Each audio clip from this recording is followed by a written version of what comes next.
ಬೆಳಿಗ್ಗೆ ನಾವೇನು ಚಿಕ್ಕಮಗಳೂರು ಜಿಲ್ಲೆ ಶೃಂಗೇರಿ ಪಟ್ಟಣದ ಗೋರಿಗುಡ್ಡ ಸಮೀಪ 3-4 ವರ್ಷಗಳಿಂದ ನಿರಂತರವಾಗಿ ದರೆ ಕುಸಿತಾ ಇತ್ತು. ಮಣ್ಣು ಕುಸ್ತು ಅಲ್ಲಿ ಮೇಲಿರ್ತಕ್ಕಂಥ ಮಸೀದಿ ಮತ್ತು ತಾಲೂಕಾ ತಹಸೀಲ್ದಾರ್ ಅವರ ಕಚೇರಿ ಕೂಡ ಇತ್ತು. ಅದರ ಪಕ್ಕದಲ್ಲಿ ನ್ಯಾಯಾಲಯದ ಕಟ್ಟಡ ಕೂಡ ಇದೆ. ಇದೆಲ್ಲ ಮನ್ಕೊಂಡು ಮತ್ತದು ಅದೇ ರೀತಿ ಜರಿತಾ ಹೋಗಬಾರ್ದು. ಇದಕ್ಕೇನಾದ್ರು ಒಂದು ಶಾಶ್ವತ ತಡೆಗೋಡೆ ನಿರ್ಮಾಣ ಮಾಡಬೇಕು ಅಂತಕ್ಕಂಥ ದೃಷ್ಟಿನಲ್ಲಿ ಅತಿವೃಷ್ಟಿ ಹಾನಿ ಏನು ಫ್ಲಡ್ಗೆ ಬಿಡುಗಡೆ ಆಗುತ್ತೆ ಹಣ. ಆ ಹಣದಲ್ಲಿ ಸುಮಾರು 1,86,00,000 ರೂಪಾಯಿ ಈ ಒಂದು ತಡೆಗೋಡೆ ಮಂಜೂರು ಮಾಡಿಸಿ ಇದಕ್ಕೆ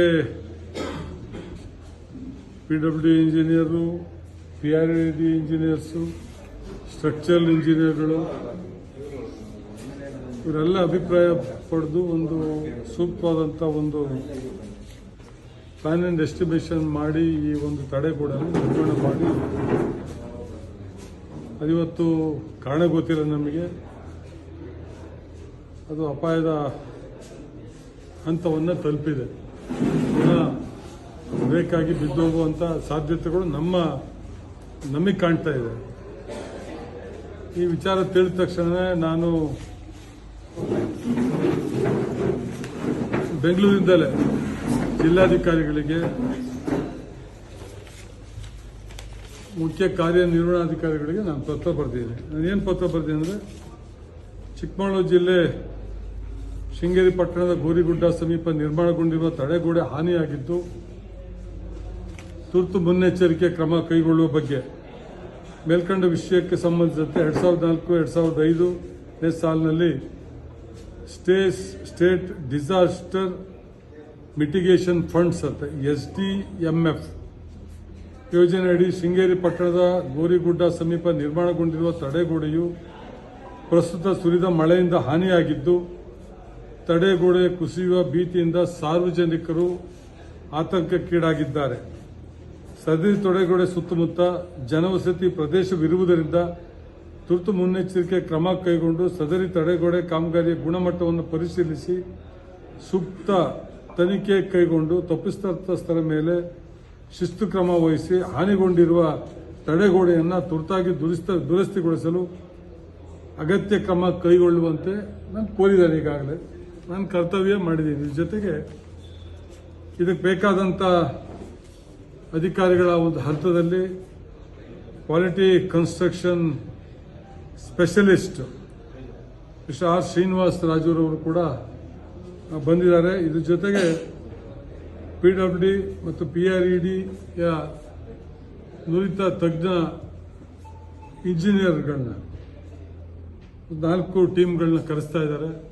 ಕರೆಸಿ ಇದ್ರ ಬಗ್ಗೆ ಸಮಗ್ರ ತನಿಖೆ ಮಾಡಿ ಇದನ್ನು ಯಾವುದೇ ರೀತಿ ಅಪಾಯ ಆಗದಲ್ಲೇ ಇರೋ ರೀತಿ ರಿಸ್ಟೋರ್ ಮಾಡೋಕ್ಕೆ ಸಾಧ್ಯ ಇದೆಯಾ ಅನ್ನೋದ್ರ ಬಗ್ಗೆ ಅವರು ಮಾಹಿತಿ ಕೊಡಬೇಕಾಗಿದೆ. ಜೊತೆಗೆ ರಿಸ್ಟೋರ್ ಮಾಡೋದಕ್ಕೆ ಏನೇನು ಅದಕ್ಕೆ ಅಸಿಸ್ಟೆನ್ಸ್ ಬೇಕು ಅದೆಲ್ಲ ಸರ್ಕಾರ ಭರಿಸಲಿಕ್ಕೆ ಕೊಡೋದಕ್ಕೆ ಬದ್ಧವಾಗಿದೆ ಅನ್ನೋ ಮಾತನ್ನು ನಾನು ಈಗಾಗಲೇ ಸಂಬಂಧಪಟ್ಟಂಥ ಇಲಾಖೆ ಅಧಿಕಾರಿಗಳೊಂದಿಗೆ ಚರ್ಚೆ ಮಾಡಿದಂಥ ಸಂದರ್ಭದಲ್ಲಿ ಅವರು ಭರವಸೆಯನ್ನು ನೀಡಿದ್ದಾರೆ. ಮಾನ್ಯ ಮುಖ್ಯಮಂತ್ರಿಗಳು ಮತ್ತು ಲೋಕೋಪಯೋಗಿ ಸಚಿವರು, PRD ಸಚಿವರಾದ ಈಶ್ವರ್ ಖಂಡ್ರೆ ಅವರ ಗಮನಕ್ಕೂ ಕೂಡ ತಂದಿದ್ದೇನೆ. ಇದು ಸರ್ಕಾರದ ಮಟ್ಟದಲ್ಲಿ ಎಲ್ಲ ರೀತಿಯ ಇದಕ್ಕೆ ರಿಸ್ಟೋರ್ ಮಾಡೋದಕ್ಕೆ ಏನೇನು ಬೇಕು ಆ ಫೆಸಿಲಿಟೀಸ್ ಕೊಡೋದಕ್ಕೆ ಸರ್ಕಾರ ಬದ್ಧವಾಗಿದೆ ಅನ್ನುವಂಥದ್ದು ಒಂದು ಕಡೆ. ಈ ಪ್ರತಿಭಟನೆಗಳು ಮತ್ತು ಕೆಲವು ಆರೋಪಗಳು ಕೇಳಿಬಂದಿದ್ದಾವೆ. ಪ್ರತಿಭಟನೆ ಸಾಂವಿಧಾನಿಕವಾದಂಥ ಅವರ ಹಕ್ಕಲ್ಲ. ಕಳಪೆ ಕಾಮಗಾರಿ ಅಂತ ಸಂದರ್ಭದಲ್ಲಿ ಜನರಿಗೆ ಏನಾದ್ರು ತೊಂದರೆ ಆಗುವಂಥ ಏನಾದರೂ ಘಟನೆಗಳು ನಡೆದಂಥ ಸಂದರ್ಭದಲ್ಲಿ ಅಲ್ಲಿಯ ಕೆಳಭಾಗದಲ್ಲಿರ್ತಕ್ಕಂಥ ಸಾರ್ವಜನಿಕರು ಮತ್ತು ವಿವಿಧ ಪಕ್ಷಗಳ ಸಂಘಟನೆಗಳ ಮುಖಂಡರು ಪ್ರತಿಭಟನೆ ಮಾಡುವಂಥದ್ದು ಇಟ್ಸ್ ಎ ಕಾನ್ಸ್ಟಿಟ್ಯೂಷನಲ್ ರೈಟ್ಸ್. ಅದಕ್ಕೆ ಅವ್ರು ತಂದು ಇಲ್ಲಿ ಪ್ರತಿಭಟನೆ ಮಾಡಿ ನನ್ನ ಅಧಿಕಾರಿಗಳ ಸರ್ಕಾರದ ಗಮನಕ್ಕೆ ತಂದಿರೋದಕ್ಕೆ ನಾನು ಅವರಿಗೆ ಅಭಿನಂದನೆಯನ್ನು ಸಲ್ಲಿಸ್ತಾನೆ ಒಂದು ಕಡೆ. ಇನ್ನೊಂದು ಕಡೆ ಕೆಲವು ಪೊಲಿಟಿಕಲಿ ಮೋಟಿವೇಟೆಡ್ ಆರೋಪಗಳಾಗಿದ್ದಾವೆ. ಪೊಲಿಟಿಕಲಿ ಮೋಟಿವೇಟೆಡ್ ಆರೋಪಗಳಾಗಬೇಕಾದ್ರೆ ಅವ್ರ ಕಾಲದಲ್ಲಿ ಏನೇನು ಆಗಿದ್ದಾವೆ ಅನ್ನೋದನ್ನು ಸ್ವಲ್ಪ ಅವ್ರು ನೆನೆಸ್ಕೋಬೇಕಾಗ್ತದೆ. ಇದು ಯಾರನ್ನು ಹೇಳಿ ಕೇಳಿ ಮಾಡೋದಿಲ್ಲ. ಒಂದು ಇದು ತನಿಖೆ ನಂತರ ಗೊತ್ತಾಗಬೇಕು. ಇದು ಸ್ಟ್ರಕ್ಚರಲ್ ಇಂಜಿನಿಯರ್ ತಪ್ಪಾಗಿದ್ರೆ ಅವ್ರ ಮೇಲೆ ಕ್ರಮ ಆಗಬೇಕು. ಎಕ್ಸಿಕ್ಯೂಷನ್ ಮಾಡುವಂಥ ಸಂದರ್ಭದಲ್ಲಿ ಇಂಜಿನಿಯರ್ ತಪ್ಪಾಗಿದ್ರೆ ಅವ್ರ ಮೇಲೆ ಕ್ರಮ ಆಗಬೇಕು. ಜೊತೆಗೆ ಗುತ್ತಿಗೆ ಕೆಲಸ ಮಾಡುವಂಥ ಸಂದರ್ಭ ತಪ್ಪಾಗಿದ್ರೆ ಗುತ್ತಿಗೆದಾರನ ಮೇಲೂ ಕ್ರಮ ಆಗಬೇಕಾಗ್ತದೆ. ಗುತ್ತಿಗೆದಾರ ತಪ್ಪು ಮಾಡಿದ್ರೆ ಅವಾಗ ಇಂಜಿನಿಯರ್ ನಿಂತು ಮಾಡಿಸ್ಬೇಕು. ಇಂಜಿನಿಯರ್ ಕರ್ತವ್ಯ ಮಾಡಿಲ್ಲ ಅಂದ್ರೆ ಅವರಿಬ್ಬರು ಹೊಣೆಗಾರರಾಗ್ತಾರೆ. ಹಾಗಾಗಿ ಅವ್ರ ಮೇಲೆ ಸರ್ಕಾರ ನಿರ್ದಾಕ್ಷಿಣ್ಯ ಕ್ರಮ ತಗೊಳ್ಳೋದಕ್ಕೆ ಬದ್ಧವಾಗಿದೆ ಅನ್ನುವ ಮಾತನ್ನು ತಪ್ಪಾಗಿದ್ರೆ, ಮಿಸ್ಟೇಕ್ ಆಗಿದ್ರೆ from the structural engineer side ಅಥವಾ ಇಂಜಿನಿಯರ್ PRD ಅವ್ರ ಸೈಡು ಅಥವಾ ಅದನ್ನು ನಿರ್ವಹಣೆ ಮಾಡುವಂಥ ಗುತ್ತಿಗೆದಾರರಿಂದ ತಪ್ಪಾಗಿದ್ರೆ ಅದನ್ನು ಬ್ಲ್ಯಾಕ್ ಲಿಸ್ಟಿಗೆ ಸೇರುವಂಥದ್ದು ಮತ್ತು ಅವ್ರ ಮೇಲೆ ಕ್ರಮ ಕಾನೂನಾತ್ಮಕ ಏನು ಕ್ರಮ ತಗೊಳಕ್ಕೆ ಸಾಧ್ಯ ಇದೆ ಅದು ಕ್ರಮ ತಗೊಳ್ಳೋದಕ್ಕೆ ಈಗಾಗಲೇ ಪತ್ರನೂ ಕೂಡ ಬರೆದಿದ್ದಾರೆ. ಅವ್ರು ಪರಿಶೀಲನೆ ಮಾಡಿ ಇವ್ರಿಗೆಲ್ಲ ವರದಿಯನ್ನು ಆಧರಿಸಿ, ತಜ್ಞರ ವರದಿಯನ್ನು ಆಧರಿಸಿ ಸರ್ಕಾರಕ್ಕೆ ಅವರು ವರದಿ ಸಲ್ಲಿಸಿದರೆ ಖಂಡಿತ ಅವ್ರ ಮೇಲೆ ನಿರ್ದಾಕ್ಷಿಣ್ಯ ಕ್ರಮ ತಗೊಳ್ಬೇಕಾಗ್ತದೆ. ನನ್ನ ವೈಯಕ್ತಿಕ ಅನುಭವದ ಪ್ರಕಾರ ಏನು ಈ ಅದನ್ನು ನಿರ್ವಹಣೆ ಮಾಡುವಂಥ ಇಂಜಿನಿಯರ್ಗಳ ಜವಾಬ್ದಾರಿ PRD ಇತ್ತು. ಅವರಲ್ಲಿ ನನ್ನ ನೋಟಿಗೆ 100% ಲೋಪ ಆಗಿದೆ ಅಂತ ನನಗೆ ಅನ್ನಿಸ್ತದೆ. ಯಾಕೆಂದರೆ ಒಂದು ಹೊಸದಾಗಿ ಒಂದು ಸ್ಟ್ರಕ್ಚರ್ ಕಟ್ಟುವಂಥ ಸಂದರ್ಭದಲ್ಲಿ ಒಂದು 50% ಮಡ್ ಅವ್ರು ಫಿಲ್ ಮಾಡಿ ಅದನ್ನು ಸ್ವಲ್ಪ ರೋಲ್ ತಗೊಂಡೋಗಿ ಒಂದು 4 ಕಡೆ ವೈಬ್ರೇಟರ್ ಹಾಕಿ ರೋಲ್ ಮಾಡಿ ಒಂದು 50% ಹಾಕಿ ಅಲ್ಲಿ ಏನಾದರೂ ವಾಟ್ರು ಏನು ಔಟ್ಲೆಟ್ ಹೋಗೋದಕ್ಕೆ ಏನಕ್ಕೆ ವಿ ಪೋಲ್ಸಲ್ಲಿ ನೀರು ಪಾಸಾಗಿ ಹೋಗೋದ ಥರ ಮಾಡಿ ಮತ್ತು ಇನ್ನೊಂದು ಸ್ಟೇಜಲ್ಲಿ ಹಂತದಲ್ಲಿ ಇನ್ನೊಂದು ಲೆವೆಲ್ ಮಣ್ಣು ಎತ್ತಿದ್ರೆ ಏನು ತೊಂದರೆ ಆಗ್ತಿರ್ಲಿಲ್ಲ. ನನಗಿಂಥವೆಲ್ಲ ನೂರಾರು ನೋಡಿದ್ದೀನಿ. ನನಗೆ ಪ್ರಾಕ್ಟಿಕಲ್, ನಾನೇನು ಇಂಜಿನಿಯರ್ ಅಲ್ಲ, ಪ್ರಾಕ್ಟಿಕಲ್ ಅನುಭವ ನನಗಂತೂ 100% ಇದೆ. ಅದ್ರಲ್ಲಿ ಯಾವುದೇ ನಾನು ಇದಕ್ಕಿಂತ ದೊಡ್ಡ ವಾಲು ನಮ್ಮ ಸ್ನೇಹಿತರ ತೋಟದಲ್ಲಿ ಅವ್ರ ಸ್ವಂತ ಖರ್ಚಲ್ಲಿ ಕಟ್ಟುವಂಥ ಸಂದರ್ಭದಲ್ಲಿ 100% ನಿರ್ವಹಣೆ. ಅವಾಗ ಕೊರೋನಾ ಸಂದರ್ಭ ಭಾಳ ಓಡಾಡೋಂಗಿರಲಿಲ್ಲ, ಪುರ್ಸತ್ತಿತ್ತು, ನಾನೇ ಮಾಡಿಸಿದ್ದೀವಿ.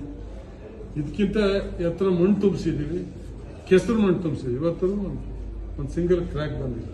ಹಾಗಾಗಿ ಎಲ್ಲ ಒಂದು ಕಡೆ ತಪ್ಪಾಗಿದೆ, ತಪ್ಪಾದನ್ನ ಕ್ರಮ ತೆಗೆದುಕೊಡ್ಬೇಕು ಅನ್ನೋ ಮಾತನ್ನು ನಾನು ಈ ಸಂದರ್ಭದಲ್ಲಿ ಹೇಳ್ತೇನೆ. ಏನು ನಿನ್ನೆ ಅಲ್ಲಿ ಜೊತೆಗೆ ಅವ್ರು ಬರೀ ಪ್ರತಿಭಟನೆ ಮಾಡಿ ಸರ್ಕಾರದ ಗಮನ ನಮ್ಮ ಗಮನ ಸೆಳೆದು ಹೋಗ್ಬೋದಿತ್ತು. ಏನು ಲಂಚದ ವ್ಯವಹಾರ ನಡೆದಿದೆ, ಪರ್ಸೆಂಟೇಜ್ ವ್ಯವಹಾರ ನಡೆದಿದೆ ಅನ್ನುವ ಆರೋಪನ ಅವ್ರು ಮಾಡಿದ್ದಾರೆ.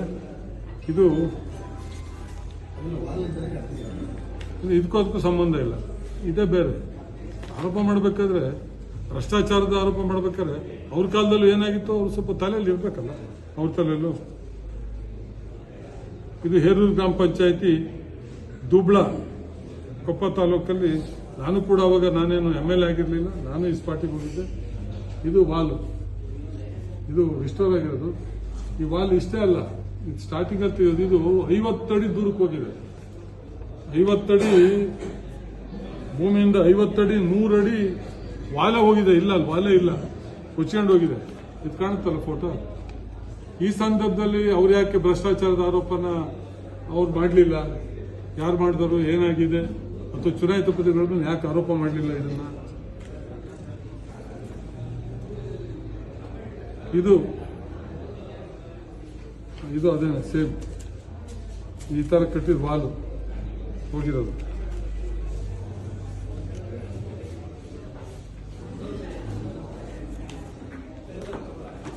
ಇದಲ್ಲದೆ ಇಲ್ಲೂ ಕೂಡ ಏನು ನಮ್ಮ ಪಕ್ಕ ಮಠದಲ್ಲಿ ನೇರ್ಲು ಕುಡಿಯಲು ಕೂಡ ಅವ್ರ ಕಾಲದಲ್ಲಿ ಒಂದು ವಾರ ನಿರ್ಮಾಣ ಆಗಿತ್ತು. ಅದು ಹೆಚ್ಚು ಕಡಿಮೆ ವಾಲ್ ಎಲ್ಲಿದೆ ಅಂತಲೇ ಗೊತ್ತಿಲ್ಲ, ನೋಡಕ್ಕೆ ಕಾಣ್ತಾ ಇಲ್ಲ, ಅಷ್ಟು ದೂರ ಕೊಚ್ಚೋಗಿದೆ.